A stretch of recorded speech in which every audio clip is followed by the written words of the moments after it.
देखना, तो त्रिभुज की भुजाएं दी गई थी 3:4:5 के रूप में, आंसर आ गए होंगे आपके। और उसका क्षेत्रफल दिया गया था 72। तो अगर क्षेत्रफल 72 दिया गया था तो हम आपसे अगर ये पूछें कि आप तो हमें ये बता दो कि 3:4:5 अगर अनुपात दिया गया भुजाओं का, तो हम x का गुणा करेंगे तो भुजाओं के मान आ जाएंगे कि नहीं। अब x से भुजाओं के मान आए हैं तो ये क्षेत्रफल दिया है, तो चूंकि 3:4:5 एक पाइथागोरस त्रिक के रूप में है, और अगर पाइथागोरस त्रिक के रूप में है तो ये 3, 4, 5 जो भुजाएं हैं वो समकोण त्रिभुज का निर्माण करेंगी।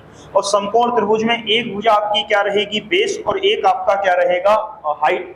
तो यहाँ पर हम इसके अनुसार अगर x x का गुणा करा दें तो ये 3x हो गया, थोड़ी देर के लिए 4x हो गया, और ये 5x हो गया।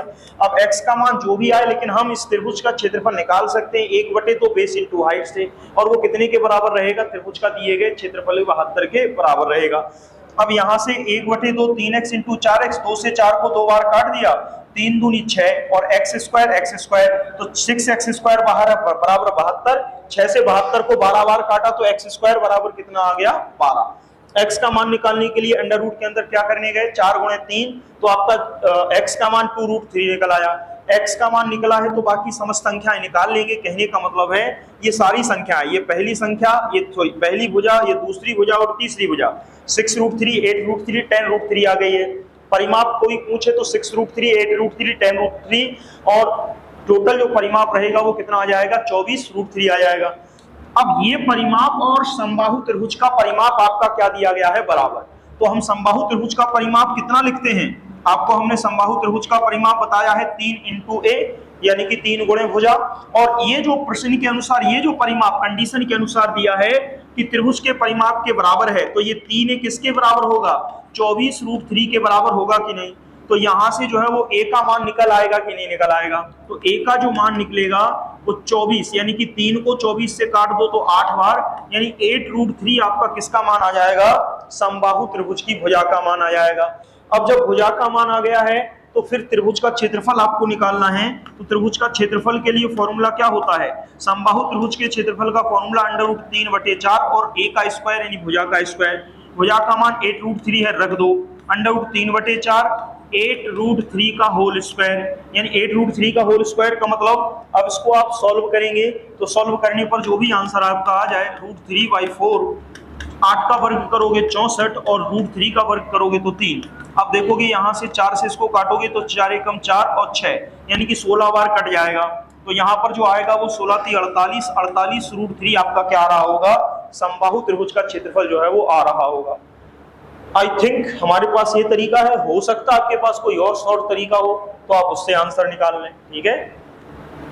हमारे पास ये तरीका है, आपके पास कोई शायद और अच्छा तरीका हो तो आप उससे आंसर निकाल लें। वो पहले हमारे एक सर आते थे, वो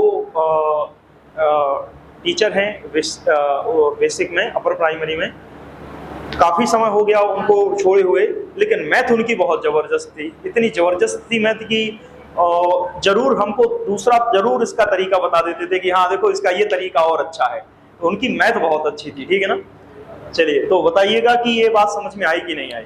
मतलब जो आप भी कंपटीशन दे रहे हैं, तो आप भी अगर मैथ का कंपटीशन दे रहे हैं तो आपको वो फाइट कर जाएंगे, इतनी तगड़ी मैथ थी उनकी। कहने का मतलब ये है, कहने का मतलब है वो चुटकियों में आंसर निकाल देते थे कि इसका आंसर ये रहेगा और इस तरीके से रहेगा। उनकी मैथ बहुत अच्छी थी, ठीक है ना। चलिए तो बात समझ पाए कि नहीं समझ पाए, वो 48√3 उतनी अच्छी मैथ अभी आप लोगों की नहीं है, ठीक है। कहने का मतलब ये है, समझ गए कि नहीं समझ गए, ठीक है। चलें आगे, चलिए। और एक चीज और आप लोगों ने कहा ही था, ये बहन जी ने कहा था कि वो सिलेबस चेंज हो रहा है, तो वो हो गया, ठीक है ना। आप लोगों की बात सही निकल गई, दोनों लोगों की। हम कब कह रहे हैं, हम कह रहे थे नहीं ऐसा कुछ नहीं होगा, लेकिन नहीं, वो तो कर दिया उन्होंने। हाँ, हम तो 101% कह रहे थे कि नहीं होगा, क्योंकि उसको करने के लिए उन्हें नियमावली में चेंज करना पड़ता, लेकिन ये तो गवर्नमेंट कुछ भी कर सकती, उसने नियमावली में चेंज कर दिया। हाँ, अभी हुआ नहीं है, लेकिन अभी आयोग स्पष्ट करेगा कि क्या सही क्या गलत आगे जाके। अभी तो ये अनऑफिशियल है, कहने का मतलब है, उड़ती उड़ती खबर आई है न्यूज़पेपरों से। अब हकीकत क्या होगी, 90% क्या 99% तो सही है ये, अब 1% में रह गया है। कुछ लोगों ने आयोग को फोन करके पूछा है, तो उन्होंने कहा हाँ 150 नंबर की परीक्षा को हम कम करने का तो विचार कर रहे हैं।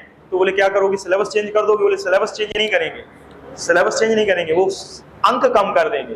गणित 20 की है तो 15 की कर देंगे, साइकोलॉजी 30 की है तो 25 की कर देंगे, सबसे 5 नंबर कम करने का उनका अनुमान है।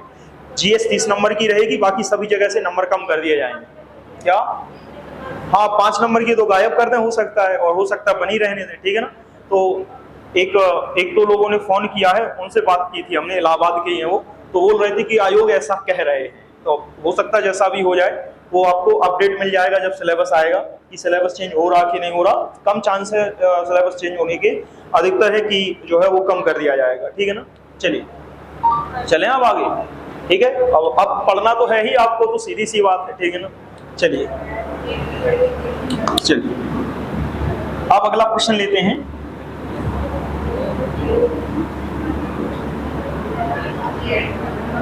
चलिए,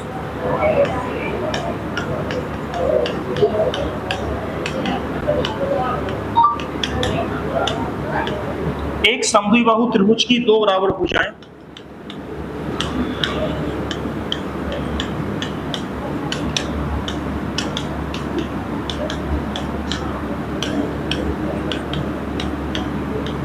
एक समद्विबाहु त्रिभुज की दो बराबर भुजाओं की लंबाई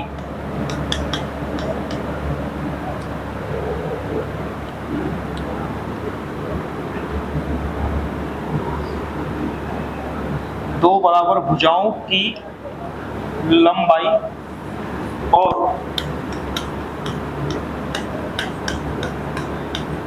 तीसरी भुजा की लंबाई का अनुपात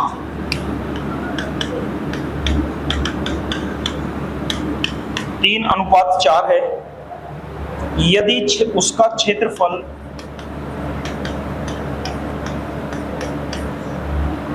यदि उसका क्षेत्रफल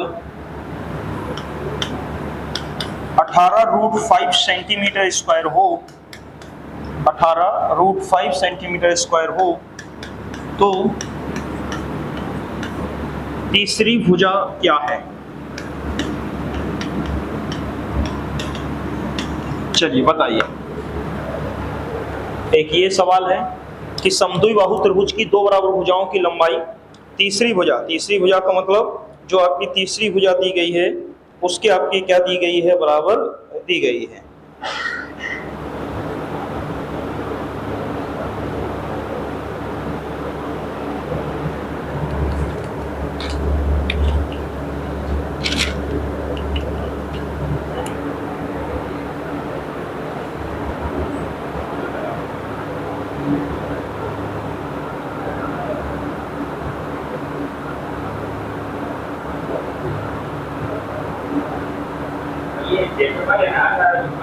क्या भैया? हाँ, 18√5 सेंटीमीटर स्क्वायर ये क्षेत्रफल है। स्क्वायर लिखा है ना, ये क्षेत्रफल है। किसका नहीं, देखो सवाल समझना क्या है। समद्विबाहु त्रिभुज है, उसकी एक तो दो बराबर भुजाएं होती हैं और एक होती है तीसरी भुजा, उनका अनुपात 3:4 है। यदि उसका किसका मतलब यदि उसका क्षेत्रफल 18√5 है तो उसकी तीसरी भुजा क्या होगी, ठीक है ना। समद्विबाहु का ही, हाँ बताओ। अच्छा, यदि उसका क्षेत्रफल, ठीक है, 18 सेंटीमीटर स्क्वायर हो तो फिर तीसरी भुजा क्या होगी, ठीक है सर। चलिए बताइए, 1 मिनट आपके लिए,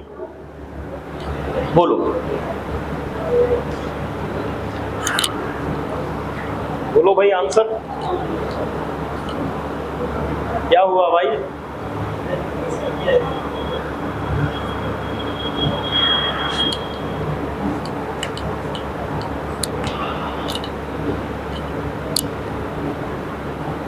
क्या बात है, गणित भूल गए आप लोग बहन जी।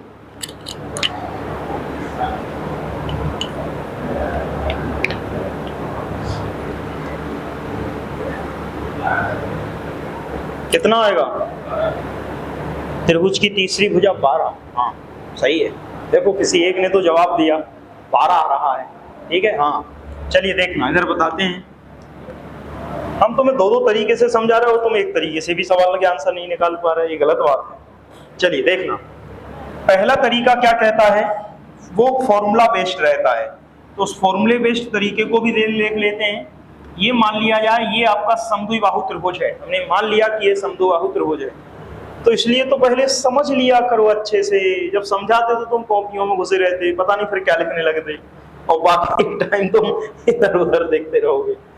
समद्विबाहु त्रिभुज की दो बराबर भुजाओं की लंबाइयां दी गई हैं, तो लंबाइयां क्या दी गई, समद्विबाहु त्रिभुज की दो बराबर भुजाओं की लंबाई मान लिया ए है, और तीसरी कोई भुजा है, हमें नहीं पता कि वो भुजा क्या है, उसका मान हम यहाँ बी दे देते हैं, लो उस भुजा का मान बी है। लेकिन कह रहे हैं कि जो समद्विबाहु त्रिभुज है उसकी दो बराबर भुजाओं की लंबाई और तीसरी भुजा की लंबाई का अनुपात 3:4 है। इसका मतलब ये थोड़ा प्रश्न ऐसा लिख दिया, कहना ये चाहिए था कि समद्विबाहु त्रिभुज की दो बराबर भुजाओं में एक भुजा की लंबाई और तीसरी भुजा की लंबाई का अनुपात 3:4 है, तो थोड़ा अच्छा लगता प्रश्न, लेकिन कोई बात नहीं। कहने का मतलब है कि जो दो बराबर भुजाएं हैं वो ए है और जो तीसरी भुजा है वो बी है, वो बराबर नहीं है। जो अनुपात दे रखा है वो कितना दे रखा है, 3:4 के रेशियो में क्या रखा है, दे रखा है। तो जब 3:4 के रेशियो में अगर दे रखा है तो हम कहेंगे कि अगर हमें भुजा चाहिए ए का मान, तो ए का मान कितना आ जाएगा 3x और बी का मान कितना आ जाएगा 4x, क्योंकि x x का हमने गुणा कर दिया। बात समझ पाएगी नहीं, तो जब x x का अगर हमने यहाँ गुणा कर दिया है तो यहाँ b का मान कितना आ गया हमारे पास 4x, a का मान कितना आ गया 3x, a का मान कितना आ गया 3x। अब हमारे पास डायरेक्ट फॉर्मूला भी तो है इसको हल करने का, क्या हल करने का है, क्षेत्रफल ऑलरेडी दिया गया है, तीसरी भुजा की माप दी गई है, तो समद्विबाहु त्रिभुज के क्षेत्रफल का फॉर्मूला हमने आपको लिखा रखा है, ध्यान करो, b/4 अंडर रूट के अंदर 4a² माइनस v², तो v/4 और अंडर रूट के अंदर 4a² माइनस v², ये हमने फॉर्मूला आपको लिखा रखा है। आप डायरेक्ट वैल्यू रख सकते, देखो दो मेथड इसलिए बता रहे कि नहीं दिमाग क्लिक करे तो रटने वाला मेथड जो फॉर्मूला वाला है उससे तो कम से कम आप प्रश्न निकाल ही लें। तो यहाँ पर जो दिया गया है क्षेत्रफल प्रश्न में कितना दिया 18√5 दिया, तो यहाँ लिख दिया 18√5 आ गया क्षेत्रफल, बराबर में b का मान कितना है 4x दिया है, तो 4x लिख दिया बटे 4, अंडर रूट के अंदर 4a², तो 4a का मान है 3x, तो 3x का स्क्वायर कर दो, माइनस b² का मान कितना है 4x, तो 4x का स्क्वायर कर दो। अब इसको तो सॉल्व करना आसान है ना सर, ये तो एकदम सिंपल है, देखना कैसे, 4 से ये 4 कट गया, इसको 18√5 ही अभी लिखा रहने दो, क्योंकि इसी 18√5 को ही हम बाद में क्या कर ले जाएंगे, सॉल्व कर ले जाएंगे। देखते हैं बराबर में, ये यहाँ पर क्या आ गया है x आ गया है, ठीक है, कोई दिक्कत नहीं है, शायद कोई दिक्कत नहीं है। फिर यहाँ देख लेते हैं इसका सॉल्यूशन क्या है, 4 तो 4 रहेगा, लेकिन 3 का स्क्वायर करोगे तो आपका आएगा 9 और ये आ गया x² माइनस 4 का स्क्वायर करोगे तो 16x²। इसको थोड़ा सा सॉल्व करो, अभी सीधा स्क्वायर मत कर दो, पहले देख लो कि अगर निकल आए वर्गमूल तो काहे को हम स्क्वायर करें, ठीक है ना। तो यहाँ से 9 का गुणा 4 में किया तो 36x² और माइनस 16x², तो 36 में से 16 घटा दिया तो अंडर रूट के अंदर कितना बच गया 20x², बच गया कि नहीं बच गया। अब 20 को हम क्या लिख सकते, 4 गुणे 5 लिख सकते कि नहीं लिख सकते, बिल्कुल लिख सकते हो। तो अंडर रूट के अंदर 4 रहेगा, उसका 2 बाहर निकल आएगा, केवल 5 जो है वो अंडर रूट में बचा रहेगा और x² का x बाहर आ जाएगा। तो हमने यहाँ पर फिर सॉल्व किया और क्या किया कि x इंटू इस 20 को हमने 4 गुणे 5 लिख दिया, कहने का मतलब है इसको अंदर ही लिख देंगे 4 गुणे 5, किसको 20 को, तो 4 का 2 बाहर आएगा कि नहीं आएगा, x² का x बाहर आएगा और 5 जो है वो आपका अंडर रूट में ही क्या रहेगा, आपका बना रहेगा। बात समझ पाए कि नहीं समझ पाए, बताओ। अब जब यहाँ पर ये अंडर रूट 5 है और यहाँ क्या दिया गया है 18 इंटू √5 दिया गया है, अब सब कट तो गए, देखना √5 से √5, 2 से 18 को 9 बार और x का गुणा x में किया तो x² बराबर 9, तो x का मान कितना आ गया 3। अब जब x का मान अगर 3 आ गया तो अब आपसे क्या पूछा है, तीसरी भुजा की माप, तो क्या तीसरी भुजा की माप आप नहीं निकाल पाओगे, 4x है, x का मान 3 आया है, गुणा कर दो तो 4 × 3 = 12, इस भुजा की माप 3 × 3 कितना रहेगी 9। बात समझ पाए कि नहीं समझ पाए, यानी कि आप तुरंत के तुरंत क्या कर सकते हो, आंसर निकाल सकते हो। अब इसमें ऐसा कौन सा रॉकेट साइंस यूज हुआ है बताइए हमें, इसमें कोई ट्रिक है क्या? इसमें सिर्फ और सिर्फ फॉर्मूला यूज हुआ है। अब आप फॉर्मूला ही यूज करके ना निकाल पाए तो गलत बात है सर जी। आप फॉर्मूला यूज करके नहीं निकाल पा रहे तो फिर बहुत गड़बड़ बात है, ठीक है ना। चलिए देखो क्या सर जी, नहीं अभी उसी दूसरा फॉर्मूला बता रहे हैं, वो थोड़ा इजी है, मतलब उसमें कम कैलकुलेशन है, वो तरीका भी आपको बता रहे हैं। हम दोनों साथ इसलिए लेके चल रहे हैं कि जो आपका दूसरा वाला जो फॉर्मूला है आप आधा कर दो और उससे भी आपका क्या हो जाएगा, निकल आएगा। हम वो तरीका यहाँ बता रहे हैं आपको, देखना ये हो गया। समझ में आया कि नहीं आया? कहने का मतलब ये पूरा आपका क्या है, देखो पद अगर कमा रहे हैं 11,000 तो गला काट प्रतियोगिता होगी, ये बात तय है। हम आपको बार बार ये बात कह चुके हैं, हम बिल्कुल अंधेरे में नहीं रखते। ये अब यूपी टेट के पेपर की तरह नहीं है कि हल्का वल्का कुछ पढ़ लिया, क्या है कोई दिक्कत नहीं, हमें तो आता है, ऐसा पेपर आएगा कि हम हो जाएंगे पास। अब यहाँ तो आपको एक एक नंबर पर फाइट देखने को मिलेगी, कहने का मतलब ये है। इसलिए आप पूरी ताकत लगाओ अपनी, जितनी आपकी स्ट्रेंथ है आप में, कहने का मतलब ये है। तो जिस हिसाब से ये चल रहे हैं कि हमें सिलेबस चेंज करना, ये करना है, ये आपको मुश्किल से तैयारी के लिए 2.5-3 महीना देंगे, इससे ज्यादा नहीं देंगे। 2.5 महीना देना तो बहुत बड़ी बात है, ये मान के चलना। वो पेपर करा लेंगे, वो कहेंगे लो बच्चे पास नहीं हुए, योग्य नहीं, हम कहाँ से टीचर बना दें। चलिए बात समझिए आप उनकी, ठीक है ना। इसलिए ये भी मत समझना कि आपको हम डरा रहे हैं, हम आपको सचेत कर रहे हैं कि आप सोए ना रहें कि यूपी टेट का पेपर तो बहुत आसान आया, तो यूपी टेट के उसमें मत जाइए, वो तो पता नहीं क्यों दे दिया, शायद टीचरों को पास कराना था इसलिए दे दिया, मतलब कहने का मतलब उसके कई रीजन है। और सुपर टेट की कहानी अलग है, ठीक है ना। इसलिए आप यूपी टेट पर मत जाइए। यूपी टेट वो तो ये जो पेपर था वो कुछ था ही नहीं, ये मान के चलिएगा। ये तो पेपर ऐसा ये था कि कोई भी नॉर्मल स्टूडेंट बैठ जाए बिना पढ़े तो समझ पर आधारित भी प्रश्न कर लेगा, कहने का मतलब ये था। तो लगभग सभी ने अच्छा पेपर किया होगा जिसने भी भरा होगा। इसमें से पढ़ाया हुआ अगर हम कोई कहें कि हम भी पढ़ा रहे थे साइकोलॉजी, कुछ रटे हुए नहीं आए, सब समझे हुए आए। अगर बात सुन लोगे 10 घंटे तो उसी में काम हो जाएगा, बिना पढ़े भी चले जाओगे, समझ पर आधारित है। एआई ने पेपर बनाया था, 3 क्वेश्चन अलग दिख रहे थे कि ये ऑप्शन हो ही नहीं सकते, चौथा ही ऑप्शन होगा। खुद विश्वास नहीं करोगे, साइकोलॉजी के पेपर में सी ऑप्शन 27 क्वेश्चन सही है, 25 क्वेश्चन सी ऑप्शन वाले सही है।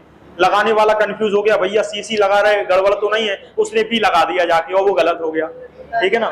हम सबके अनुभव शेयर करते हैं। बच्चे बोले यार भाई साहब क्या करें, पर लगातार सी सही हो रहा था, बोले हमें सी कैसे सही हो सकता है, बदल दो, एक होगा सही।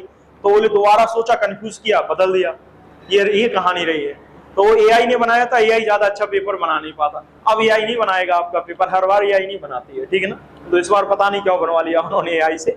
चलिए, तो समद्विबाहु त्रिभुज की 2 बराबर भुजाएं की लंबाई दी गई है और तीसरी, इसलिए आप समय दें पढ़ने को, कहने का मतलब है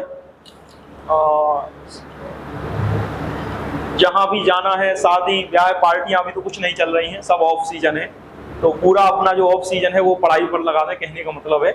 एक गोल्डन चांस शायद मिल रहा है आप लोगों को, कहने का मतलब ये है, मौका नहीं छूटना चाहिए, सीधी सी कहने की मतलब ये है। क्योंकि 2019 से अभी सुगबुगाहट है, वो क्यों शांत है, वो सामने 2027 का चुनाव है, इसलिए, और कोई वजह नहीं। अगर वो चुनाव ना होता तो अभी कान पर उनके जू भी ना रहेंगे, सीधी सी कहानी है, ठीक है ना। चलिए, तो मौका को ना छोड़ो सर, जितने काम हो वो सब पेंडिंग कर दो, केवल पढ़ाई पर फोकस करो। देखना सर, समद्विबाहु त्रिभुज की 2 भुजाएं, और हमने ये पहले ही कह रखा है, आप अपनी तरफ से भी एफर्ट्स डालें, ये नहीं कि वही स्पून फीडिंग पर रहें कि भैया ने जो पढ़ा दिया वो सफिशिएंट है, ठीक है ना। कंपटीशन का दौर है, हम करंट अफेयर्स की तो बिल्कुल बात नहीं करेंगे कि जितनी हम पढ़ा दें वो पूरी फंस जाए, ठीक है ना। अधिकतर हुआ यही है अभी पुरानी भर्तियों में, लेकिन अब पुरानी भर्तियों को हुए 2019 हो गया है, अब इतना कंपटीशन बढ़ गया, इतना कंपटीशन बढ़ गया कि टीचर भी इतना डीप पढ़ाते जिसकी आवश्यकता नहीं है। तो पेपर बनाने वाला भी खुन्नस खा जाता, बोले पढ़ाओ तुम कितना डीप पढ़ा रहे हो, हम देखते तुम्हें, तो आने में से फंस जाए एक क्वेश्चन तब देखना, ठीक है ना। वो पेपर भी फिर ऐसा ही बनता है। इसलिए आप उसके ये मत जाना कि करंट अफेयर्स 30 में से 30 कर लेंगे, जो और 2 नंबर है सब्जेक्ट वाले उनको पकड़ बनाइए पहले। मैथ नहीं छूटनी चाहिए, आपकी मैथ 20 है तो कम से कम अगर 20 नंबर की आ रही है तो 50% है, 50% नहीं, 15 नंबर से ऊपर क्वेश्चन आपके होने चाहिए, ये मान के चलिए, तब आप कंपटीशन में आप अपने आप को खड़ा मानेंगे, ठीक है ना। चलिए देखना, समद्विबाहु त्रिभुज की 2 बराबर भुजाओं की लंबाई तीसरी भुजा के अनुपात 3:4 है। अब यहाँ पर हमने समद्विबाहु त्रिभुज ले लिया, ये ले लिया है समद्विबाहु त्रिभुज, ये ले लिया। इसको हमने क्या किया है, हमने इसकी एक अर्धक कर दिया, ये सामने वाली शीर्ष से इस भुजा पर हमने क्या किया है, यहाँ पर ऐसा लंब डाल दिया है, ठीक है ना, थोड़ी देर के लिए। तो अब यहाँ पर समझ लेते हैं कि तब दो भुजाएं हैं, ये आपकी दो बराबर भुजाएं हैं, ए है, ये तेरी तीसरी भुजा बी है। हमने इसको क्या मान लिया, 3:4 था, तो ये 4x हो गई, और ये कितनी हो गई आपकी 3x हो गई, या ये जो है वो आपकी कितनी हो गई है, 3x हो गई है। कहने का मतलब ये है, अब हम जब सामने वाली भुजा पर लंब डालेंगे तो ये आपका क्या होगा, आधार होगा, और ये क्या होगा, आपका बेस होगा। तो इसके लिए तो सीधी कहानी है कि क्षेत्रफल अगर दिया गया है तो किसी भी त्रिभुज का आधार अगर h है और ये अगर बेस आपका 4x दिया गया है, तो सीधा कर दो 1/2 4x इंटू हाइट का मतलब h, और बराबर कितना दिया गया है 18√5। तो क्या आपका सीधा सीधा आंसर आ जाएगा? जवाब है नहीं आएगा। क्यों नहीं आएगा? क्योंकि यहाँ भी x है और यहाँ भी h है। तो इसके लिए आपको क्या करना पड़ेगा, h का मान निकालना पड़ेगा। और h का मान कैसे निकालेंगे, जो आपका 3x दिया गया है ये कर्ण है, ये 4x जब इसको दो बराबर भाग में बांटेगा तो ये इतनी वैल्यू कितनी आ जाएगी, 2x आ जाएगी। तो अब यहाँ पर क्या करेंगे, लंब को निकालने के लिए 3x का स्क्वायर में से 2x का स्क्वायर घटा देंगे। पाइथागोरस प्रमेय तो अब ओरल लगाना सीख जाओगे, क्योंकि अब आपको सुपरडेट देनी है। तो 3x का स्क्वायर 9x स्क्वायर हो गया, 9x स्क्वायर में से 2x स्क्वायर घटाएंगे, यानी कि 4x स्क्वायर घटेगा, तो 5x स्क्वायर बचेगा। 5x स्क्वायर का अंडर रूट लेंगे तो 5x बचेगा कि नहीं रूट में। तो ये जो h का मान आएगा वो √5x आएगा कि नहीं, हम सीधा लिख सकते कि नहीं लिख सकते, ये बता दो। अगर किसी को कोई दिक्कत हो तो हम बिल्कुल बाकायदा लिख के बताएं, कर्ण का वर्ग बराबर आधार का वर्ग प्लस लंब के वर्ग से। नहीं है ना दिक्कत, इतना तो अब आप कर लेते हैं, ठीक है ना। तो अब यहाँ से h का मान कितना मिल गया है, x के पद में मिल गया है, तो 1/2 इंटू 4x इंटू √5 इंटू आपका क्या है x, और बराबर में क्या दिया गया है 18√5। यहाँ से क्रॉस आउट करके किसका मान निकालना है, x का, तो निकाल दो x का मान। तो √5 से √5 कट गया, समझना। 2 से 4 को 2 बार काटा, 2 से 18 को 9 बार, x का गुणा x में किया तो x स्क्वायर बराबर 9, x का मान कितना आ गया, 3 आ गया। अब x का मान अगर 3 है तो भुजा कितनी होगी, 3 गुणे 4, यानी कहने का मतलब है वही 12 जो मान निकालना है हमें तीसरी भुजा, वो निकल आएगी। कोई भी भुजा पूछे वो निकल आएगी, परिमाप पूछे वो निकल आएगा, कुछ भी पूछता रहे वो आप निकाल लोगे। अब कहो ये तो 1-2 ही लाइन में हो गया, तो सर जी इसमें आपको दिमाग लगाना पड़ेगा, इसलिए 1-2 लाइन में हो जाएगा, इसमें कैलकुलेशन कम रहेगी। ये फॉर्मूला बेस्ड है, फॉर्मूला में आपको थोड़ा ज्यादा टाइम लगता है। अब हमें बता दो कि समझ में आ रहा कि नहीं आ रहा। देखो जहां समझ में ना आए बेहिचक पूछ लिया करो, क्योंकि आप खुद सीखने आए हैं। ये नहीं कि हमारा पड़ोसी क्या सोचेगा, हमारा मित्र क्या सोचेगा, हमारा भाई क्या सोचेगा, तो वो भूल जाओ, सखा मित्रता बंद कर दो। वो हम फिर वही बात कहें, आपके बगल में बैठा हुआ सखा ही आपका प्रतिद्वंदी है, ठीक है ना।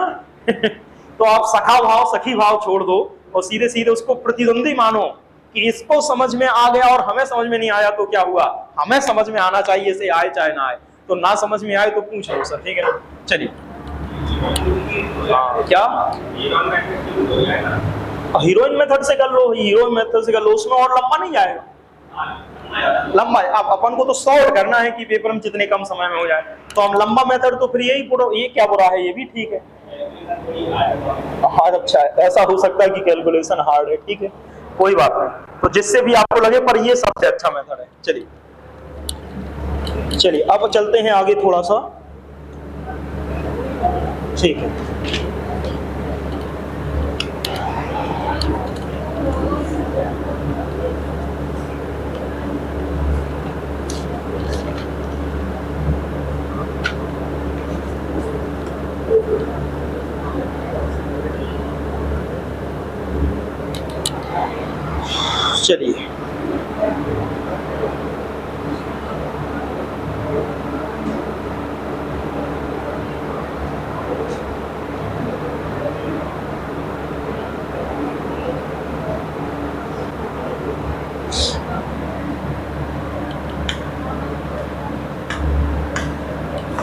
चलिए अगला सवाल लेते हैं सर। चलिए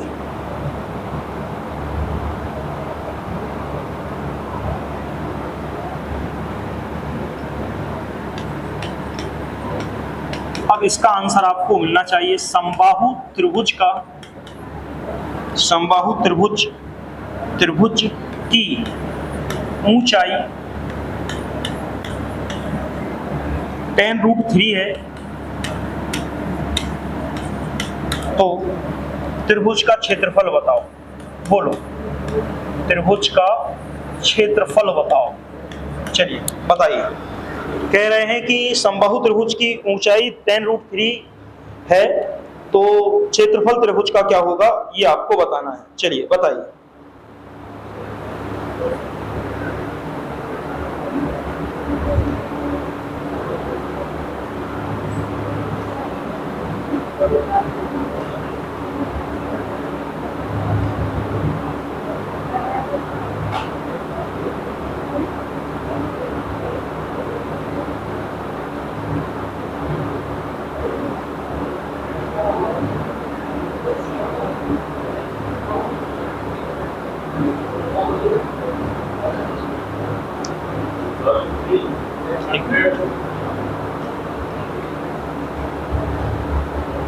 चलिए सर बताइए।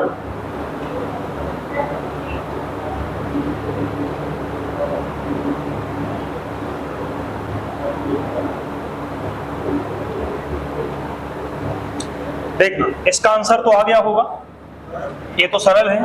हाँ 100√3, यानी कि इसका आंसर ये समबाहु त्रिभुज है कोई। अब समबाहु त्रिभुज अगर दिया गया है तो समबाहु त्रिभुज की ऊंचाई 10√3 दी गई है। समबाहु त्रिभुज की ऊंचाई कितनी दी गई है? 10√3 दी गई है। तो इसका एरिया निकालना है। ध्यान करो, हमने आपको समबाहु त्रिभुज की ऊंचाई का फॉर्मूला क्या बताया है? √3/2 × a। ये लिखाया कि नहीं लिखाया पहले तो ये बताओ। अगर हमने समबाहु त्रिभुज की ऊंचाई, समबाहु त्रिभुज की ऊंचाई का मतलब ये हाइट, और क्षेत्रफल का फॉर्मूला क्या लिखाया है? √3/4 भुजा का स्क्वायर यानी a का स्क्वायर, और हाइट क्या लिखाई है? √3/2 × a। अब यहाँ पर अगर हमारे अनुसार ऊंचाई ये है, लेकिन प्रश्न के अनुसार ऊंचाई आपकी क्या दी गई है? ये है। तो हम बराबर कर देंगे √3/2 × a बराबर होगा 10√3a के। यहाँ √3 से √3 कट जाएगा तो a का मान कितना आ जाएगा? 20 आ जाएगा कि नहीं आ जाएगा? पहले आप हमें ये बताओ। अगर 20 आ गया है तो अब निकालना आसान है। एरिया कितना होता है? एरिया का जो मान होता है वो √3/4 और भुजा का स्क्वायर a का स्क्वायर, और a कितना निकल आया? 20। तो यहाँ पर क्या करोगे? 20 का स्क्वायर, तो √3/4 और 20 का स्क्वायर कितना रहेगा आपका? 400। 4 से 400 100 बार कैंसिल आउट है, तो आंसर जो है वो कितना आ गया? 100√3 जो है वो आपका निकल के आ गया। बोलो सभी का ये तो आंसर आया होगा, कोई भी ऐसा व्यक्ति नहीं है जिसने ये आंसर ना निकाला हो। बात समझ पाए? यानी कि सभी के आंसर आए होंगे। अब लेते हैं थोड़े से कठिन सवाल, मतलब थोड़े आगे चलते हैं और थोड़े से कठिन सवालों की ओर बढ़ते हैं। मतलब ये सब सरल सवाल हैं, ठीक है ना? अच्छा, ये तो हम बता चुके हैं। एक बार आपको ध्यान दिला दें, हम ये शुरुआत में ही 4 सवाल करा चुके हैं। जैसे इस प्रकार के सवाल आ जाएं।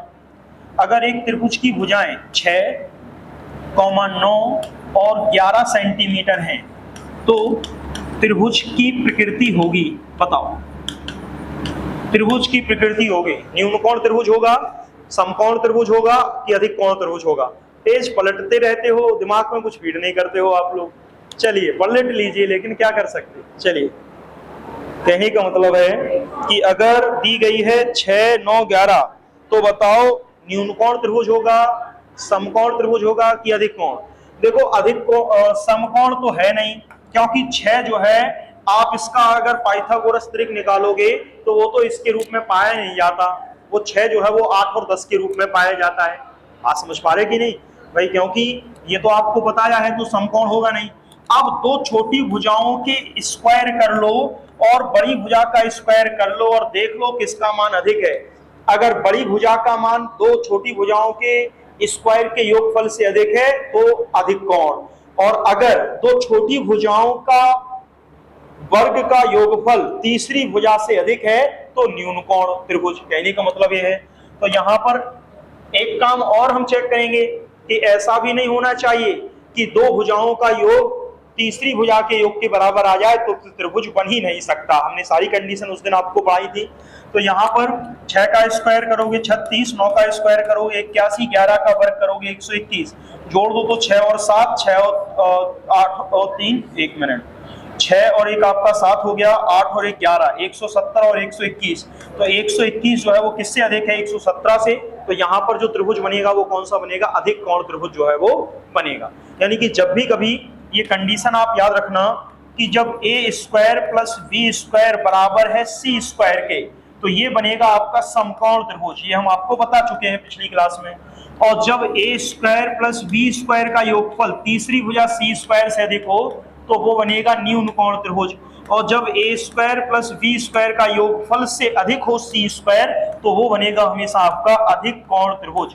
लेकिन कंडीशन ये भी चेक कर लेना कि a plus b does not equal to c ना दिया गया हो, तभी त्रिभुज की प्रकृति आपकी क्या होगी, मान्य होगी, या त्रिभुज आपका क्या कर पाएगा, बन पाएगा। नहीं तो इन कंडीशन अगर a प्लस बी बराबर सी है तो फिर त्रिभुज निर्मित नहीं होता है। ठीक है ना सर? ठीक है, चले आगे, बताओ।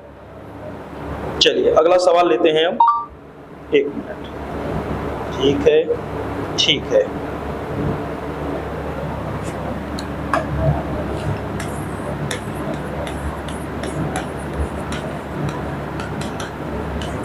एक समबाहु त्रिभुज की भुजा की माप 24 सेंटीमीटर है, तो त्रिभुज के परिवृत्त की त्रिज्या क्या होगी? तो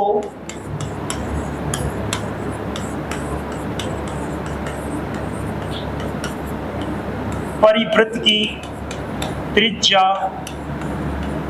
क्या होगी? चलिए बताइए। एक छोटा सा सवाल है, इसका आंसर आप बताइएगा कि क्या होगा।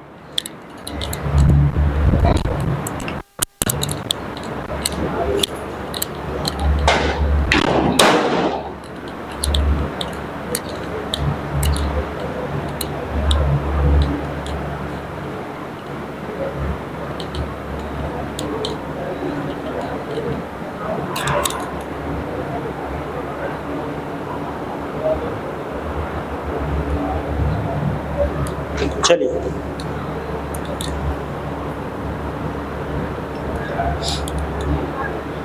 देखना क्या दिया गया है।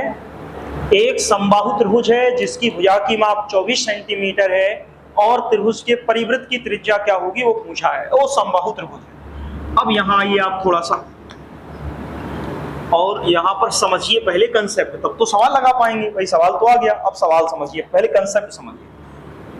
तो कब आपसे अंतःवृत्त की त्रिज्या पूछे या आपसे क्या पूछेगा, परिवृत्त की त्रिज्या क्या करेगा, पूछेगा, दो में से कोई एक सवाल जो है वो आपका यहां से बनेगा।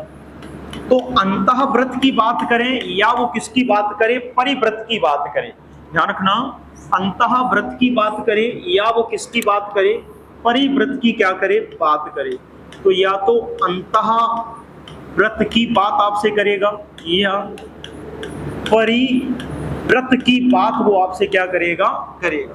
अब अंतःवृत्त या परिवृत्त के लिए क्या, तो यहां पर हम फॉर्मूला लिख लेते हैं पहले समझने के लिए। किसी भी, ध्यान रखना, किसी भी त्रिभुज के लिए, किसी भी त्रिभुज के लिए अंतःवृत्त की त्रिज्या क्या होगी, अंतःवृत्त की त्रिज्या क्या होगी। तो किसी भी त्रिभुज के लिए अंतःवृत्त की त्रिज्या, कहने का मतलब है ये मान लिया जाए कोई त्रिभुज है, तो सबसे पहले तो समझ लो कि अंतःवृत्त होता क्या है। तो ये मान लिया जाए, हमने क्या मान लिया है, ये कोई त्रिभुज हो गया, कोई भी त्रिभुज। अंतःवृत्त का मतलब क्या, इस त्रिभुज के, ध्यान रखना है, इस त्रिभुज के अंतःवृत्त हमें खींचना है। तो हम सबसे पहले क्या करेंगे, यहाँ पर एक केंद्र बिंदु लेंगे। कहने यहाँ केंद्र बिंदु नहीं लोगे आप, यहाँ कहाँ से ले लोगे अभी अपने मन से केंद्र बिंदु। आप क्या करोगे यहाँ पर, समझना, एक मिनट एक मिनट एक मिनट एक मिनट, हम इसको हटा दें। और ये हमने त्रिभुज बना लिया है। अब त्रिभुज बनाने के बाद हमने क्या किया, यहाँ पर त्रिभुज बनाने के बाद क्या किया, हम यहाँ से एक चाप लेंगे और यहाँ मतलब एक वो प्रकाल और पेंसिल, यहाँ से एक चाप लगाएंगे, यहाँ से यहाँ, और यहाँ से लगाएंगे यहाँ, यहाँ फिर रखेंगे यहाँ, और यहाँ रखेंगे यहाँ, और इस भुजा को क्या कर देंगे, मिला देंगे। समझते चलना। फिर इसके बाद फिर वही कंडीशन इस भुजा की करेंगे। इस भुजा से भी कहाँ रखेंगे, एक चाप यहाँ, एक चाप यहाँ, एक चाप यहाँ, एक चाप यहाँ, तो इस भुजा को मिला देंगे। फिर इस भुजा का, यानी कहने का मतलब है किसी त्रिभुज की तीनों भुजाओं के क्या कर लेंगे, अर्धक। बात समझ पाए? तो जब त्रिभुज की, अभी कंसेप्ट समझो आप, त्रिभुज की भुजाओं के अर्धक किए तो ये किसी एक बिंदु पर क्या कर रहे हैं, मिल रहे हैं। इस बिंदु से यहां तक की दूरी त्रिज्या मान करके जब हम एक वृत्त खींचेंगे तो वो त्रिभुज का क्या कहलाएगा? अंतःवृत्त कहलाएगा। बात समझ पाए? तो त्रिभुज का अंतःवृत्त कब बनता है? जब भुजाओं का क्या कर दिया जाएगा? अर्धक, और उसका केंद्र बिंदु मिलाकर, केंद्र बिंदु मान करके भुजा के बराबर की दूरी को त्रिज्या मान करके जब वृत्त खींच दिया जाएगा तो वो उस त्रिभुज का अंतःवृत्त कहलाएगा। बात समझ पाए? लेकिन परिवृत्त कब बनता है? तो परिवृत्त के लिए कहानी अलग है। परिवृत्त में कोणों का अर्धक लेना पड़ता है। यहाँ भुजाओं का अर्धक लिया है, वहां कोणों का अर्धक। तो अभी चूंकि वो अंतःवृत्त कह रहे तो अंतःवृत्त की त्रिज्या कैसे निकालोगे? तो अंतःवृत्त की त्रिज्या अगर आपको निकालना है तो उसके लिए आपको फॉर्मूला याद रखना है, delta upon S. Delta upon S का मतलब क्या? त्रिभुज का क्षेत्रफल और बटे अर्ध परिमाप। यहाँ डेल्टा क्या है? कहने का मतलब ये दिया गया है आपका त्रिभुज का क्षेत्रफल, त्रिभुज का क्षेत्रफल और नीचे अर्ध परिमाप।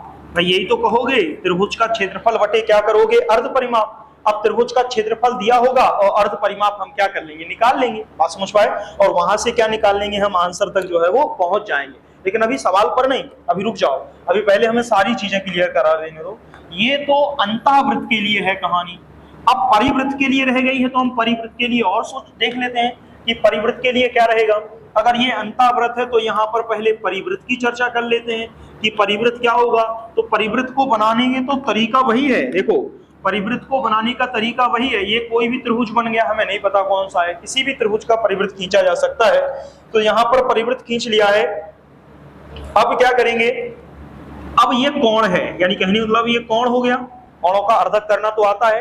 ये कोण हो गया, ये कोण हो गया। अब यहाँ पर क्या करोगे? इस कोण पर यहाँ पर कुछ दूरी लोगे और यहाँ चाप लगाओगे, यहाँ पर कुछ दूरी लोगे, यहाँ चाप, यहाँ से भी सेम कंडीशन, और इसको क्या कर दोगे? इस प्रकार से मिला दोगे। यहाँ से भी वही मिला दोगे और यहाँ से भी क्या कर दोगे? वही मिला दोगे। बात समझ पाए? तो ये एक प्रकार से कोणों का क्या कहलाया? अर्धक कहलाया। ठीक है ना? अब इस पे एकदम एग्जैक्ट नहीं बनता, लेकिन प्रकार और वो लोग लेके आओगे तो हमको बना के दिखा देंगे। जरूरत क्या, कौन सी ओवर सीट में आपको बनवा रहे हैं, मतलब समझ लो बस। इसको केंद्र बिंदु मानेंगे तीनों कोणों के अर्धक का, और यहां से यहां तक की दूरी को त्रिज्या मान के जब इनको आपस में क्या कर दोगे? मिला दोगे, तो ये क्या बन जाएगा? उस त्रिभुज का परिवृत्त बन जाएगा। और यहां से यहां तक की दूरी क्या कहलाएगी? त्रिज्या कहलाएगी। तो वो त्रिज्या आपसे अब पूछा जाए, कहने का मतलब है जब परिवृत्त की त्रिज्या पूछे तो किसी भी त्रिभुज के लिए ध्यान रखना, ये फॉर्मूला किसी भी त्रिभुज के लिए, एक जर्नलाइज त्रिभुज के लिए है। किसी भी त्रिभुज के लिए, किसी भी त्रिभुज के लिए परिवृत्त की त्रिज्या,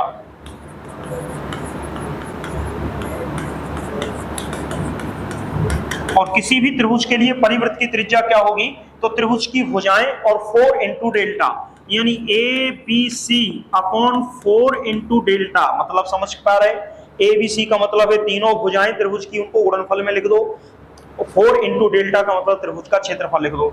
तो यहाँ पर ए बी सी का मतलब त्रिभुज की भुजाएं हैं। ये ए बी सी का मतलब ये त्रिभुज की क्या है? भुजाएं हैं, यानी कि त्रिभुज की भुजाएं हैं, ये त्रिभुज की भुजाएं हैं। 4 इंटू ये त्रिभुज का क्या दिया गया है? क्षेत्रफल। तो त्रिभुज का क्षेत्रफल, जब इसका मान आप रखेंगे तो आंसर जो है वो आपको अपने आप जो है वो निकल के आ जाएगा। बात समझ पाए कि नहीं समझ पाए? अब फिर और सुनो आगे की कहानी। ये हमने यहाँ तक तो ये किसी भी त्रिभुज के लिए है, ये जर्नलाइज वे है किसी भी त्रिभुज के लिए। लेकिन आपके सिलेबस में अधिकतर समबाहु त्रिभुज का ही पूछा जाता है। तो हम समबाहु त्रिभुज का एज अ रिजल्ट आपको याद करा के रखेंगे कि जब जब वो आपसे पेपर में पूछे आप तुरंत के तुरंत क्या कर लो? निकाल लो, चाहे वो अंतःवृत्त की त्रिज्या कहे चाहे परिवृत्त की। तो हम समबाहु त्रिभुज के लिए, समबाहु त्रिभुज के लिए अंतःवृत्त की त्रिज्या भी निकाल के रखेंगे, अंतःवृत्त की त्रिज्या। और अंतःवृत्त की त्रिज्या को हम स्मॉल r से डिनोट कर लेते हैं कि अंतःवृत्त की त्रिज्या क्या होगी? स्मॉल r होगी। तो अंतःवृत्त की त्रिज्या का फॉर्मूला क्या है? किसी भी त्रिभुज के लिए, चाहे समबाहु हो, चाहे समद्विबाहु हो, चाहे समकोण त्रिभुज हो, कोई भी हो, उन सबके लिए क्या रहेगा कि आप क्या करोगे? त्रिभुज का क्षेत्रफल और बटे अर्ध परिमाप। तो यहाँ पर अगर मान लो एक कोई त्रिभुज है, समबाहु त्रिभुज है, इसकी प्रत्येक भुजा ए दी गई है, तो अंतःवृत्त की त्रिज्या के लिए जर्नलाइज फॉर्मूला क्या लिखाया है? डेल्टा अपॉन एस, जहां पर डेल्टा का मतलब क्या है, त्रिभुज का क्षेत्रफल, और एस का मतलब क्या है, अर्ध परिमाप। अगर ए भुजा की माप दी गई है तो इसका क्षेत्रफल कितना आएगा, √3/4 इंटू भुजा का स्क्वायर और अपॉन एस यानी कि अर्ध परिमाप होता। अर्ध परिमाप का मतलब तीनों भुजाओं को जोड़ दो और 2 का क्या कर दो, भाग दे दो, तो 3a/y क्या हो जाएगा, 2 हो जाएगा। तो यहाँ पर उसका जो मान लिखेंगे हम 3a/y क्या हो जाएगा, 2। अब देखो जरा, ये बड़ा वाला अपॉन ये कहलाता है, ये इसके अपॉन में ये 2 संख्याएं लिखी हैं, तो पहले का गुणा चौथे से होता और दूसरे का गुणा तीसरे से। ये कहानी तो आप बहुत पहले से जानते हैं। तो यहाँ पर जब हम गुणा करेंगे तो √3a² into 2 upon 3a into क्या होता है आपका 4। अब इसको जो सॉल्व कर दो, a से 1 स्क्वायर से a कैंसिल आउट आपका हो गया है, यहाँ पर 2 से 4 जो है वो 2 बार कैंसिल आउट हो गया है। अब यहाँ पर किसको किससे काट दें, कहने का मतलब वो है, तो आपका आंसर जो है वो क्या निकलेगा वो थोड़ा सा हम देख लेते हैं। क्या हम सब सही लिखे हैं, कुछ गड़बड़ तो नहीं है, बस एक बार चेक कर लेने दो सर, शायद सब कुछ सही लिखे हैं, ठीक है ना। आप देखना √3 से 3 बार काट सकते कि नहीं काट सकते, काट सकते। तो ऊपर क्या बचा रहा, केवल a, और नीचे क्या बचा 2√3। तो जब भी आपसे समबाहु त्रिभुज की अंतः वृत्त की त्रिज्या पूछे तो उसका मान डायरेक्ट रहेगा a/2√3 रहेगा। बात समझ पाए, जहां a जो है वो आपकी भुजा रहेगी और 2√3 जो है वो आपकी न्यूमेरिकल वैल्यू के रूप में रहेगी। तो ये तो समबाहु त्रिभुज की अंतः वृत्त की त्रिज्या है। समबाहु त्रिभुज की परिवृत्त की त्रिज्या और समझ लेते हैं। तो परिवृत्त की त्रिज्या के लिए क्या फॉर्मूला बताया था, इसको परिवृत्त की त्रिज्या, और इसको हम किससे डिनोट कर लेते हैं, कैपिटल R से। इसके लिए बताया था a into B into C upon 4 into delta, इसलिए लिखा रहा है ABC4 डेल्टा। ये याद रहते हैं, वो हिंदी में आप टर्म भूल जाओगे शायद। डेल्टा अपॉन एस कहने का मतलब है, डेल्टा का मतलब होता है त्रिभुज का क्षेत्रफल और एस का मतलब होता है अर्ध परिमाप। तो ये हमेशा आपको याद रहेगा। यहाँ पर ABC अपॉन क्या रहेगा, 4 डेल्टा। अब यहाँ पर ABC का मतलब क्या, त्रिभुज की तीनों भुजाओं की माप लिख लो, कहने का मतलब है त्रिभुज की तीनों भुजाओं की माप लिख लो, 4 इंटू डेल्टा का मान लिख दो, अपने आप मान जो है वो आपका निकल आएगा। कहने का मतलब ये है, तो निकालना है, नहीं निकालना हो तो हम सीधा लिख दें a/√3 होगा, बहुत आसान है याद करना, लेकिन निकाल लो, तुम कहो, तुम्हारे मन में कोई भ्रम नहीं रहना चाहिए। a इंटू a, ये तो तीनों ही बराबर है, कहने का मतलब है 4 इंटू 4 रहेगा, इंटू डेल्टा का मान √3/4 और भुजा का स्क्वायर। अब देख लो जरा सर, a² से a कट गया, 4 से 4 कट गया, क्या बच गया, a/√3। कितना आसान है। परिवृत्त पूछे तो a/√3, अंतःवृत्त पूछे तो a/2√3। तो अब बाकी जो हमने 1 पेज और 2 पेज बताया है, ये तो दिमाग में सेट रखना, ये कहीं सॉल्व नहीं करना, हमें सिर्फ ऐसा रिजल्ट याद रखना है कि अंतःवृत्त की त्रिज्या कोई कहे समबाहु त्रिभुज के लिए तो a/2√3 है, और परिवृत्त की त्रिज्या अगर कोई कहे तो a/√3 है। अब आ जाओ सवाल पर, लेकिन 1 मिनट और रुक जाओ। सवाल पर आने से पहले अभी आगे सवाल फिर मिलेंगे ना, इन्हीं के सवाल मिलेंगे। अगर कोई समकोण त्रिभुज दिया गया है तब, भाई अगर कोई समकोण त्रिभुज दिया गया है तो समकोण त्रिभुज के केस में अंतःवृत्त की त्रिज्या और परिवृत्त की त्रिज्या का मान अलग होता है। तो समकोण त्रिभुज के लिए याद रखेंगे, समकोण त्रिभुज के लिए याद रखेंगे, समकोण त्रिभुज के लिए याद रखेंगे कि समकोण त्रिभुज के लिए हम याद रखेंगे R का मान, यह है अंतःवृत्त, अंतःवृत्त, ये अंतःवृत्त की त्रिज्या है स्मॉल r, और कैपिटल R वो परिवृत्त की त्रिज्या है। तो अंतःवृत्त की त्रिज्या क्या होगी, तो लंब, पूरा लिख लेते हैं हम, लंब प्लस आधार, कहने का मतलब है लंब प्लस आधार को जोड़ दो और कर्ण को उसमें से क्या कर दो, घटा दो, और सीधा 2 का भाग दे दो, आ गई आपकी क्या, समकोण त्रिभुज के लिए अंतःवृत्त की त्रिज्या। लेकिन अगर परिवृत्त की त्रिज्या आपसे पूछी जाए कि परिवृत्त की त्रिज्या क्या है, तो कैपिटल R, और परिवृत्त की त्रिज्या के लिए फॉर्मूला क्या रहेगा, कुछ नहीं, कर्ण में ही केवल किसका भाग देना है, 2 का भाग देना है, आंसर जो है वो आपका निकल आएगा। क्योंकि समकोण त्रिभुज में कर्ण के आधे को ही त्रिज्या मान के क्या किया जाता है, वृत्त खींचा जाता है, इसलिए ये परिवृत्त की त्रिज्या है और ये अंतःवृत्त की त्रिज्या है। ये 2 रिजल्ट आपको फिर याद रखने हैं।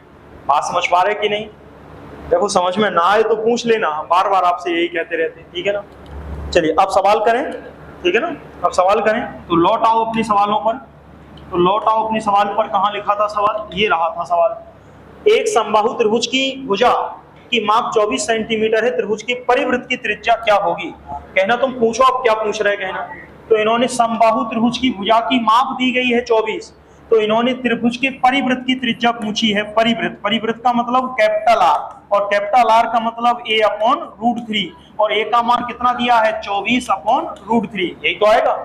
रूट 3 कभी नीचे रहता नहीं है, ध्यान रखना। तो आंसर में 24 रूट 3 मिलेगा नहीं।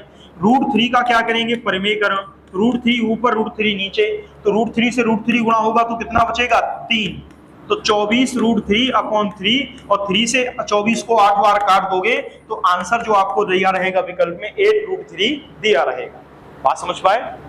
इतनी सी कहानी केवल इसकी रहती है। हम एक सवाल और करा ले रहे हैं इसी टाइप के, ताकि आप समझ पाए। हाँ हाँ, अरे लो, कहो तो आप लोग, हमने सोचा लिख लिया। लो, पहले ये लिखा कि नहीं, लो ये लिखा कि नहीं, समकोण, ये लिख लो। समकोण त्रिभुज के लिए अंतःवृत्त की त्रिज्या ये रहेगी और परिवृत्त की त्रिज्या ये रहेगी।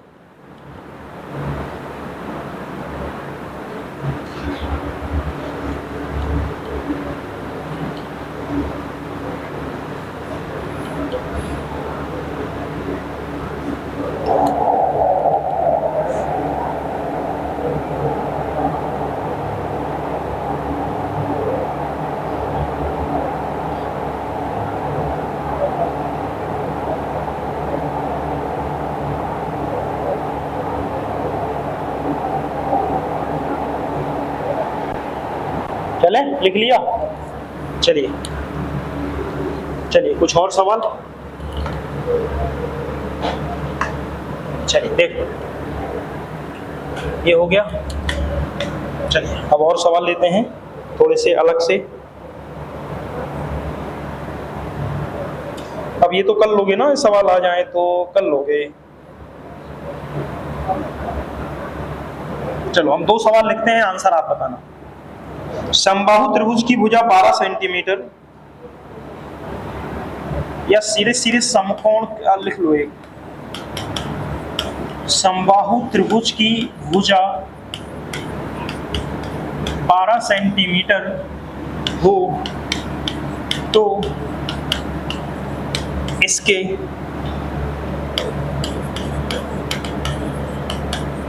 अंतःवृत्त की त्रिज्या क्या होगी? चलिए, इसके अंतःवृत्त की त्रिज्या क्या होगी? चलिए, तो बहुत सरल है, कहने का मतलब देखना क्या रहेगा। अब अंतःवृत्त की त्रिज्या चाहिए है और समबाहु त्रिभुज है, तो समबाहु त्रिभुज के लिए अंतःवृत्त का मतलब स्मॉल आर, और स्मॉल आर का मतलब है a अपॉन 2 रूट 3, और a का मान कितना दिया गया है 12, और नीचे क्या रखोगे 2 रूट 3, तो 2 से 12 सीधे ही काट दो, 6 अपॉन रूट 3, क्या ये आंसर होगा? नहीं, रूट 3 का परिमेयकरण करेंगे, हो भी सकता विकल्प में, पर कम चांस रहते हैं, ठीक है ना, कम चांस रहते हैं। यहाँ पर क्या करोगे 6 रूट 3, और रूट 3 का रूट 3 में गुणा करोगे 3, तो 3 से 6 2 बार कट गए, तो आंसर आ गया 2 रूट 3। बात समझ पाए कि नहीं? एकदम सिंपल प्रोसेस है। देखो, कंसेप्ट समझाना थोड़ा टेढ़ी की होती है, पर एक बार कंसेप्ट समझ लिए तो फिर सवाल बहुत आसान होते हैं, ठीक है ना। चलिए एक और सवाल लेते हैं समकोण त्रिभुज का, ताकि आप उसका भी आंसर निकाल पाए। देखें, देख लिया ना, ये तो सवाल हो गया। बताओ बहन जी, कोई बात समझ में नहीं आ रही हो तो पूछ सकते हो, कोई मना ही नहीं है पूछने से, ठीक है ना। वैसे ये सरल सरल सवाल हैं, तो आपको समझ में आ रहे होंगे आई थिंक। हम वैसे भी पूरा समझा के चलते हैं, फिर भी अगर कोई दिक्कत है तो आप पूछ सकते हैं। चलिए ठीक है, चलिए अब लेते हैं अगला सवाल।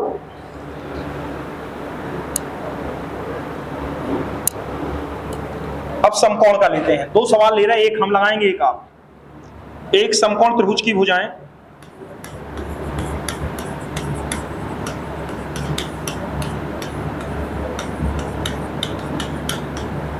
एक समकोण त्रिभुज की भुजाएं, एक समकोण त्रिभुज की भुजाएं क्रमशः 9, 12, 15 सेंटीमीटर हैं। 9, 12, 15 सेंटीमीटर हैं, सभी सेंटीमीटर में है, ठीक है ना। इस त्रिभुज के परिवृत्त की त्रिज्या क्या होगी? एक मिनट, इस त्रिभुज के परिवृत्त की त्रिज्या क्या होगी? बताओ। इस त्रिभुज के परिवृत्त की त्रिज्या क्या होगी बताओ। एक लाइन में उत्तर दे सकते हो। चलिए